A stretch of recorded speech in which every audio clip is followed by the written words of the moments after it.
शुक्लाम्बरधरं विष्णुं शशिवर्णं चतुर्भुजं प्रसन्नवदनं ध्यायेत् सर्वविघ्नोपशान्तये। सप्तमातृका स्तोत्रं। प्रार्थनां।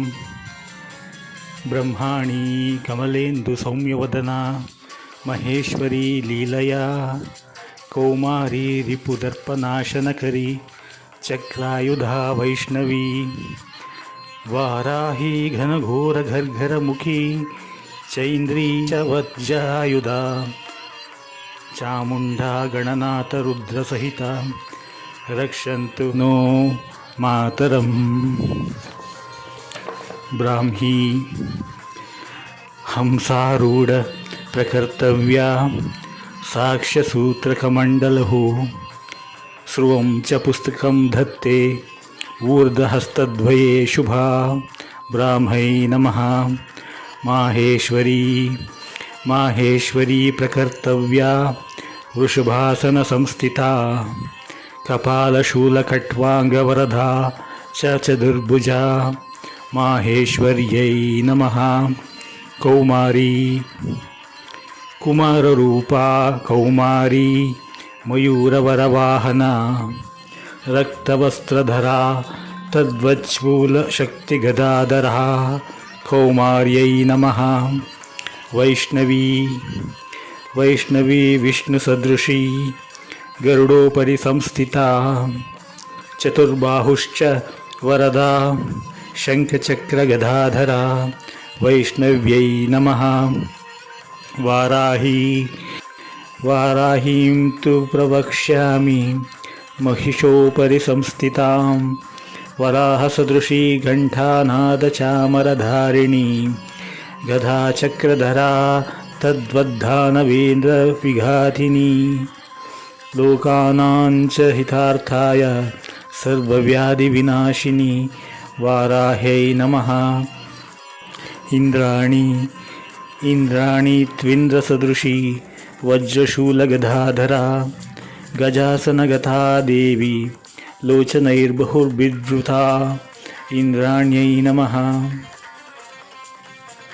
चामुण्डा दंष्ट्रालक्षीणदेहा च गर्ताक्षा भीमरूपिणी दिग्बाहुः क्षामकुक्षिश्च मुसलं चक्रमार्गणौ अंकुशं बिभ्रति खड्गं दक्षिणेष्वत वामतः पेटं पाशं धनुर्दण्डं कुठारं चेति बिभृति चामुण्डा प्रेतगारक्ता विकृतास्याहि भूषणा द्विभुजा वा प्रकर्तव्या कृत्तिकाकार्यरन्विता चामुण्डायै नमः इति सप्तमातृका स्तोत्रम्। सप्तमातृका अष्टोत्तरशतनामावलिः। ॐ सत्यै नमः। ॐ साध्व्यै नमः। ॐ भवप्रीतायै नमः। ॐ भवान्यै नमः।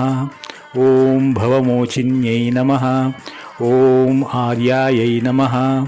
ॐ दुर्गायै नमः। ॐ जयायै नमः। ॐ आद्यायै नमः। ॐ त्रिनेत्रायै नमः। ॐ शूलधारिण्यै नमः। ॐ पिनाकधारिण्यै नमः। ॐ चित्रायै नमः। ॐ चण्डघण्टायै नमः। ॐ महातपायै नमः।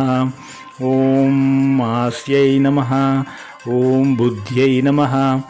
ॐ अहङ्कारायै नमः। ॐ चित्ररूपायै नमः। ॐ चितायै नमः। ॐ चित्यै नमः। ॐ सर्वमन्त्रमयै नमः। ॐ सत्यायै नमः। ॐ सत्यानन्दस्वरूपिण्यै नमः। ॐ अनन्तायै नमः। ॐ भाविन्यै नमः। ॐ भाव्यायै नमः। ॐ भव्यायै नमः। ॐ अभव्यायै नमः। ॐ सदागत्यै नमः। ॐ शाम्भव्यै नमः। ॐ देवमात्रे नमः।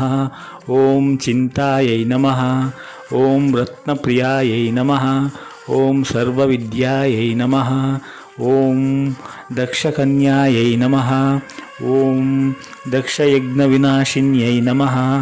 ॐ अपर्णायै नमः। ॐ अनेकवर्णायै नमः।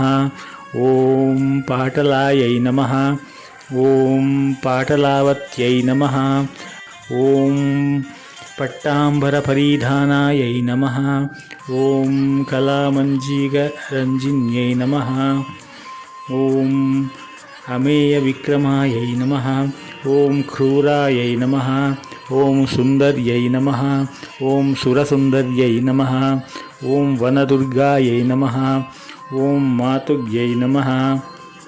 ॐ मतङ्गमुनिपूजितायै नमः। ॐ ब्राह्मै नमः। ॐ माहेश्वर्यै नमः। ॐ ऐन्द्रै नमः। ॐ कौमार्यै नमः। ॐ वैष्णव्यै नमः। ॐ चामुण्डायै नमः। ॐ वाराहै नमः। ॐ लक्ष्म्यै नमः। ॐ पुरुषाकृत्यै नमः। ॐ विमलायै नमः। ॐ उत्कर्षिण्यै नमः। ॐ ज्ञानायै नमः। ॐ क्रियायै नमः। ॐ नित्यायै नमः। ॐ बुद्धिदायै नमः। ॐ बहुलायै नमः। ॐ बहुलप्रेमायै नमः। ॐ सर्ववाहनवाहनायै नमः। ॐ निशुम्भशुम्भहनन्यै नमः। ॐ महिषासुरमर्दिन्यै नमः। ॐ मधुकैटभहन्त्रै नमः।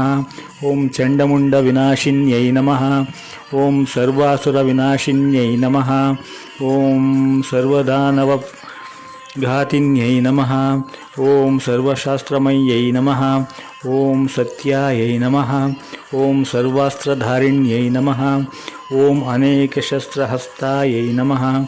ॐ अनेकशस्त्रधारिण्यै नमः। ॐ कुमार्यै नमः। ॐ एककन्यायै नमः। ॐ किशोर्यै नमः। ॐ युवत्यै नमः। ॐ यत्यै नमः। ॐ अप्रौढाय नमः। ॐ प्रौढायै नमः। ॐ वृद्धमात्रे नमः। ॐ बलप्रदायै नमः।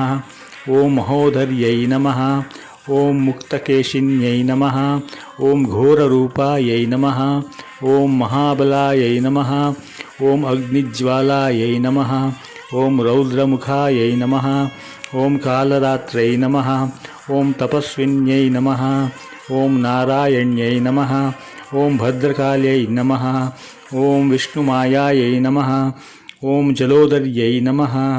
ॐ शिवदूत्यै नमः। ॐ कराल्यै नमः। ॐ अनन्तायै नमः।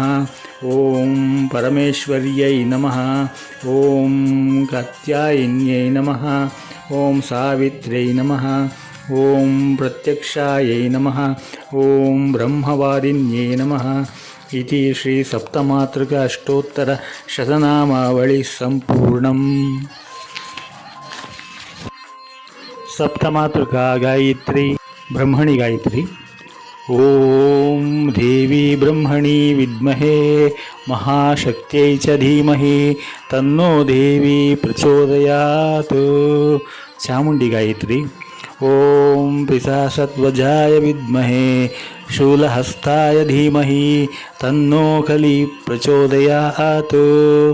कौमारी गायत्री। ॐ सिक्किध्वजाय विद्महे वज्रहस्ताय धीमहि तन्नो कौमरी प्रचोदयात्। इंद्राणी गायत्री।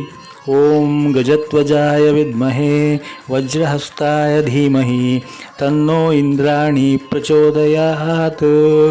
महेश्वरी गायत्री।